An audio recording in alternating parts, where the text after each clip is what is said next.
ఓం భీమ్ బుష్ ఈ cinema already 1 month back థియేటర్స్లో release అయ్యి ఇప్పుడు అమెజాన్ ప్రైమ్లో 2 hours 24 minutes రన్ టైంతో స్ట్రీమింగ్ అవుతుంది.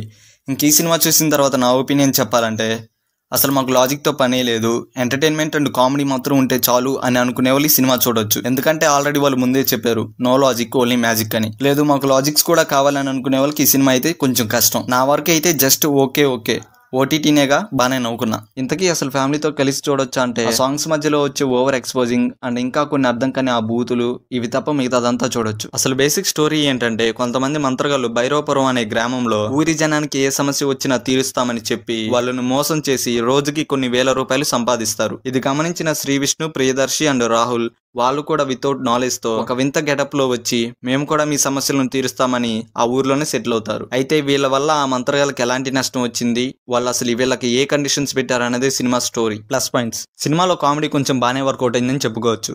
మెయిన్ గా రాహుల్ అండ్ రవి గారి కామెడీ టైమింగ్ అయితే చాలా బాగుంది. ఇంక సినిమాలో అందరూ చాలా బాగా పర్ఫామ్ చేశారు అండ్ సినిమాటోగ్రఫీ కూడా బాగుంది. సాంగ్స్ అయితే జస్ట్ ఓకే అనిపించింది, బట్ బీజిఎం బాగుంది. సెకండ్ హాఫ్ లో దయ్యాన్ని భలే సెట్ చేసుకున్నారు. మైనస్ పాయింట్స్, ఆ దయ్యాన్ని అన్ని సినిమాలో చూపించినట్టే చూపించారు, ఇంకొంచెం వైల్డ్గా చూపించుంటే బాగుండేది. అసలు ఈ సినిమా గురించి తెలియని వాళ్ళు ఫస్ట్ టైం చూసే వాళ్ళకి ఏంటి అసలు ఈ సినిమా ఇలా లాజిక్ లెస్ గా ఉందనే ఫీలింగ్ అయితే రావచ్చు. మాకు లాజిక్స్ తో అవసరం లేదు, ఫన్ ఉంటే చాలా అనుకునే వాళ్ళకి ఈ సినిమా అయితే బాగా సెట్ అవుతుంది. సో ఫైనల్ గా ఈ మూవీకి నా రేటింగ్ 5కి 2.9. ఇది కేవలం నా ఒపీనియన్ మాత్రమే.